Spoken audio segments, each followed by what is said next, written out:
What's up everyone, I'm CallumOnToast and it's a day late, so I do apologize for that, but in today's video I'm going to be showcasing the Nuclear Warfare Challenge, and as the name suggests, this challenge is all about nuking your opponent's Pokemon. You can see the scoring system on the right hand side of the screen, and I do want to mention I have removed a couple of ways to earn points, purely because no one actually earned points in that way in the 10 battles that I'm going to be showcasing today. So for example, trainers could earn a maximum of 3 points for nuking a Pokemon from literally full health, but unfortunately no one was able to achieve this, so there's just no point in including it. Also, unlike 50% HP and above, which is well defined within the game as the color of the health bar changes from green to amber, there is unfortunately no clear indication for when a Pokemon's HP is above or below 75%, so I've actually had to measure the health bars for every single nuke thrown in this video and calculate which moves were above or below 75%. Now to the naked eye, it will look like some of these nukes should earn 2 points, but I can confirm the scoring system is indeed accurate. One final thing I want to mention about this challenge is that I've color-coded the bonus points to make it much easier for you guys to understand exactly where the points are coming from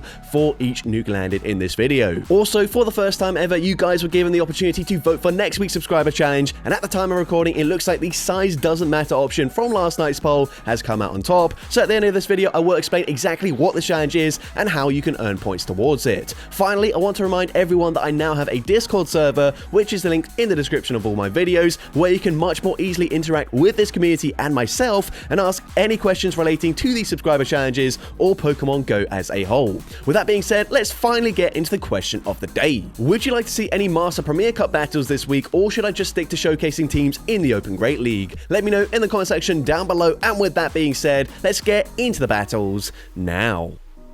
Let's go into the first battle, leading Cresselia into Shadow Drapion. Now, Cresselia is a very interesting choice for a nuke challenge because realistically, unless you're hitting for double super effective damage, you're probably not going to be nuking any Pokemon at all. But either way, we've got Morpeko, and Morpeko is a prolific nuker. We're actually going to bait with a Psychic Fangs, grab a shield from the opponent, which is very nice, drop in their defense, which might actually mean a resisted Dark Aura will get the KO here. So we're going to overfarm, throw on the CMP tie here just before they get to 50% HP, and Aura Will is resisted, but it gets the KO, so that's 2 bonus points for a resisted typing nuke, and of course 1 point for the KO above 50% HP. The opponent comes in with a Azumarill using their final shield, unfortunately swapping the forms of the Aura Will, so we do have to swap out there. We swap into Cresselia, and this is where Cresselia is really holding back the team. Unfortunately, even though we've got a super effective charge move here, we are not going to be able to take out a Azumarill from 50% HP, so unfortunately it doesn't look like we will score any points up against this Azu, but we're going to fire off the first grass knot here.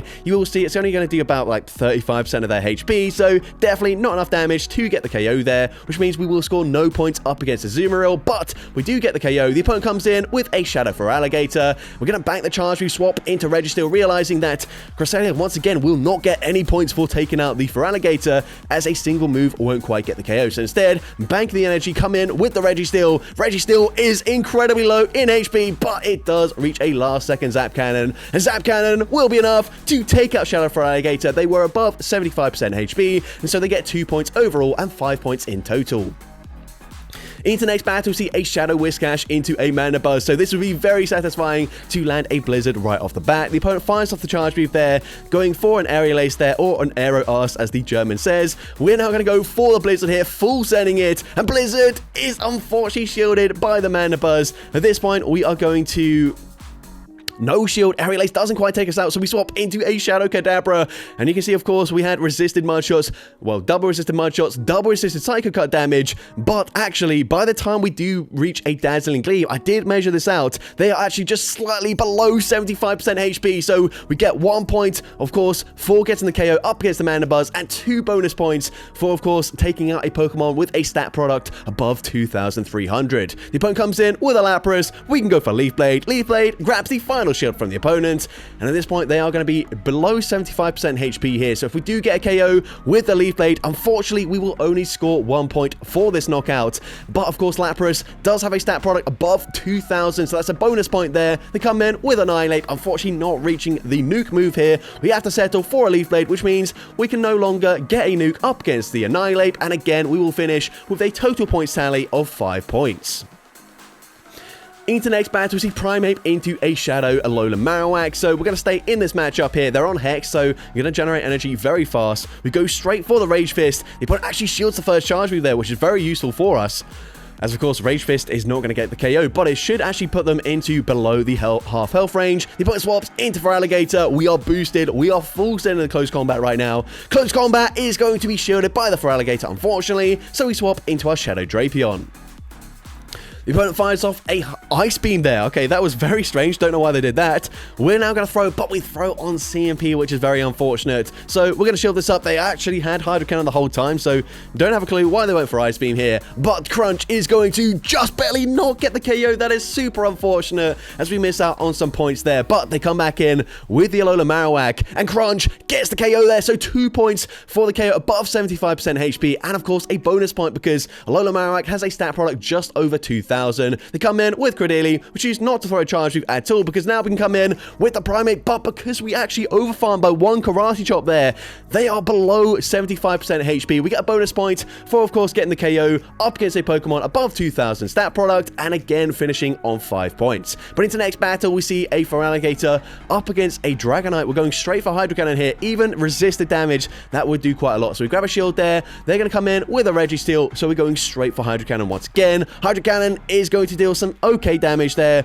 and we are going to let the Feraligatr go down. Unfortunately, because we got them pretty low here, we're going to come in with the Primate, and yeah, just 1 Karate Chop actually gets them into the low health range, so no points for KOing this Registeel. We actually don't quite get the KO there, and the opponent reaches a last-second charge move as well, which is definitely not ideal for us, but they go for a Focus Blast, we get the full farm down, and let's see what the opponent wants to do. They come back in with their Shadow Dragonite. We're going to shield this up here, as the opponent is going to go and fire off a Dragon Claw. We can now farm up to back-to-back Rage Fists here, of course, gonna boost our attack with every Rage Fist thrown. First one grabs a shield, which means we can now go for another Rage Fist, and even though this is only neutral damage, it gets the nuke there, so of course getting a bonus point for a neutral typing nuke. And again, we're going to go for another neutral nuke up against this Blastoise, and Blastoise gonna get KO'd by the close combat there, so a bonus point for the neutral typing nuke, and a bonus point, of course, because Blastoise does have a stat product above 2,000. Into next battle, we see a Credeli in the lead, so of course, not many Magnezone are going to be running Flash Cannon, so the opponent fires off the charge move. They actually go for the Rock Tomb there, debuffing our attack, but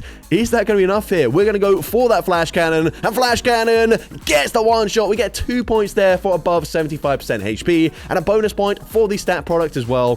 They come in with a Diggersby. We're going to come in with our Shadow Primate. We're going to no-shield the first charge move here. We are full sending the close combat as soon as we can here. Close combat is unfortunately shielded by the Diggersby, but the opponent cannot go for a full farm down. They have to throw a move here, so we're going to shield this up as the opponent fires off another Fire Punch. We can go for close combat number 2, but we actually get them into the health range here, so we will not score points, but the opponent shields anyway, so not the worst case scenario. We come in with our Shadow Gallade, and we are going to unfortunately lag a turn, it looks like there, so not able to get off the Leaf Blade. Fire Punch does take us out there. We can now overfarm ever so slightly, go for a Leaf Blade. Leaf Blade takes out the Diggersby. The opponent's going to have a Dunsparce in the back, and we are going straight for the close combat here. Close combat is going to one-shot, so 2 points for the nuke above 75% HP, and again, Dunsparce over 2,000 stat product, so a bonus point there.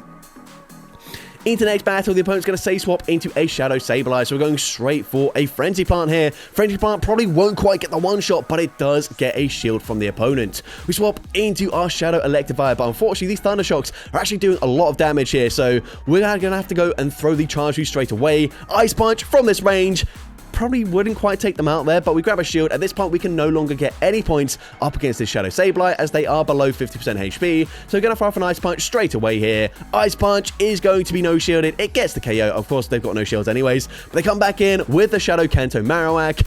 We are going to come in with our Chestnut, and the opponent is going to fire off a charge move. Of course, everything is resisted here. The opponent goes for Bone Club, not doing much damage. They swap into Lapras. We can now come in with the Morpeko. The opponent does reach a charge move, but that's fine with us. The opponent goes for Sparkling Aria there. That doesn't put us into farm down range. We're going to farm to 1 away from back-to-back charge moves here. Aura Will gets the KO. 1 bonus point for the stat product there. The opponent comes back in with their Kanto Marowak here, and we have a Dark-type move. So, of course, neutral damage. It gets the KO, so that's 2 points for above 75% HP. 1 point for a neutral typing move there, and also 1 point for a stat product above 2,000. Into the next battle, we're going to see a Piloswine here, safe swapping, and the opponent comes in with a Alolan Marowak. We're going straight for the high horsepower here. High horsepower is going to be shielded by the opponent. The opponent is not throwing a charge move here, committing to a full fire spin farm down, allowing us to reach a second high horsepower. High horsepower is not shielded, so we get the KO. Unfortunately, that was just below 75% HP, so just the 1 point there, but a bonus point for the stat product. The opponent comes in with a Steelix. We're going to come in with our Sneasel. Unfortunately, they're probably on Psychic Fangs, which is going to hit for double super effective damage. We need to shield this, and it is a Psychic Fangs there. So, of course, debuffing our defense, definitely not ideal. We are hitting for triple resisted Poison Jab damage, so actually not really dealing much fast move pressure at all, which should help us here, but we're going to go for Close Combat number 1. Close Combat is unfortunately shielded, and unfortunately that one Poison Jab, I actually did the measurements here, did put them below 75% HP, but we get 2 bonus points for a 2,300 plus stat product. We're going to come in with a Pelipper. They go for an Aqua Tail for some reason. We don't have any shields. What are you doing, opponent? Go for Crunch here. They go for another Aqua Tail, fine with us, and now we can just full send a Hurricane, and of course Hurricane going to be a neutral typing move here, so 1 point for the KO and 1 point for the neutral typing nuke there. Into the next battle, we're going to see a Malamar in the lead, and the opponent's going to safe swap into a Azumarill, so we're staying in with the Shadow Flygon, going to bank a ton of energy before swapping into a Shadow Gallade, and also catching the Ice Beam.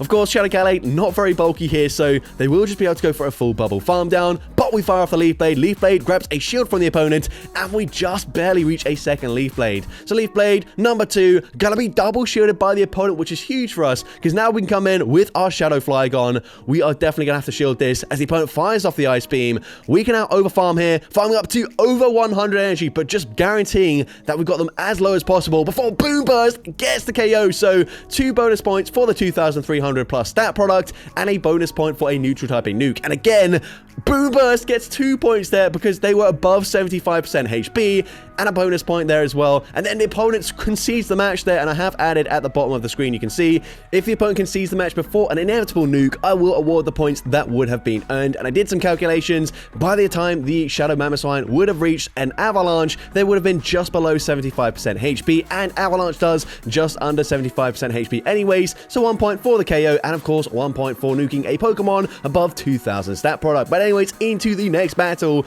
we are seeing a Jumpluff here, and the opponent is going to double shield, which is great for us because now we've boosted our attack by 2 stages, which guarantees a KO with an Aura Wheel. So the opponent fires off the Aerial Ace. They will actually just barely outpace us to the next charge move, but this is just going to be a resisted Aerial Ace, so it does not get the KO. We can fire off the Aura Wheel, and of course, Aura Wheel, 2 stages boosted, gets the KO. 2 bonus points for, of course, KOing a Pokemon above 2,300 stat product, and a neutral point there for the typing of the nuke there. The opponent's going to come in, actually really nice play from the opponent there, coming in and sniping with that Lapras just before we reach a charge move, but it doesn't matter. At this point, Close Combat gets the KO. They were just below 75% HP, so just a single bonus point for the stat product, and the opponent comes in with their final Pokemon, a Fortress. So we're actually just going to fully sacrifice the Shadow Gallade for some reason, come in with the Pangoro. They are definitely below 75% HP, but Close Combat is neutral, so a bonus point for that, and a bonus point again because Fortress has a 2,000 plus stat product. Into next battle, we see Ace Crafty, and this is the final battle of this video. So the opponent's going to say swap into a Toxapex. We are going to bank a Solar Beam before swapping out, catching the charge move as well. However, the opponent is going to go for a Brine because we were pretty low on our Parasect there. But either way, we are going to now overfarm. We can tank another Brine pretty comfortably here. So get a no shield, and you can see Clodsire is actually running Acid Spray and Earthquake. So we're going for the bait with the Acid Spray. Acid Spray is shielded by the opponent. Now we can full send the Earthquake, and of course Earthquake, now that they're double debuffed, is going to take out the Toxapex, so that's 2 bonus points for the 2,300 plus stat product. They come in with Meowscarada. We're going for an Acid Spray. We're actually going to undercharge this. The opponent shields, and now we can come in and snipe with a resisted Solar Beam. Solar Beam gets the KO, so 2 points there, above 75% HP, and 2 bonus points for a resisted typing nuke. The opponent fires off the charge move there. They go for a foul play, taking us out, but we can come in with our Chandelure, and we're actually on Hex, so still very high energy generation, but also dealing minimal damage as it is resisted, and that will allow us now to go for a Poltergeist. They're above 50% HP, so once again, another resisted nuke, getting 2 bonus points, another bonus point for the stat product above 2000, and we finish on 11 points in total. So here we have the final standings for the Nuclear Warfare Challenge. As you can see, LSA Anonymous and Boehm20 both finish as runners-up with 9 points in total, but massive congratulations to Emerald Nightmare, who is the only trainer to get double figures in points, finishing with a total of 11 points. And with that out of the way, I can now announce next week's challenge, the Size Doesn't Matter Challenge, which actually has nothing to do with size of Pokemon, but instead the CP of your Pokemon. So the aim of this challenge is to win with the lowest CP team in the Open Great League. Your score will be equal to the CP difference between your team's highest CP Pokemon and your opponent's lowest CP Pokemon. The reason I've chosen this scoring system rather than taking an average of the CP of all 3 Pokemon you use is because an obvious loophole would be to just bring a 10 CP sacrificial Pokemon that massively brings down the average. Instead, this actually forces you to bring a full team of low CP Pokemon. Now, if you think any adjustments need to be made to the scoring system for next week's challenge, please let me know in the comments ASAP, as I'm open to making changes based on your feedback, but you need to be quick as I'll be officially announcing the challenge in a community post tomorrow. So that's going to be it for today's video. If you did enjoy it, please make sure you leave a like, leave a comment letting me know, and as well, don't forget to respond to the question of the day if you haven't done so already. And if you want to see more content like this in the future, make sure you hit that subscribe button and turn on post notifications. That way you'll be notified whenever I upload a new video. And if you want to take your support even further, you can now become a channel member with perks including early access to new videos, shoutouts at the end of each video, custom loyalty badges, and custom emojis to use in the comments. I want to say a massive thank you to everyone that has already become a channel member. Your support is greatly appreciated. And with that being said, thank you all so much for watching today's video, and I hope you have a great rest of your day.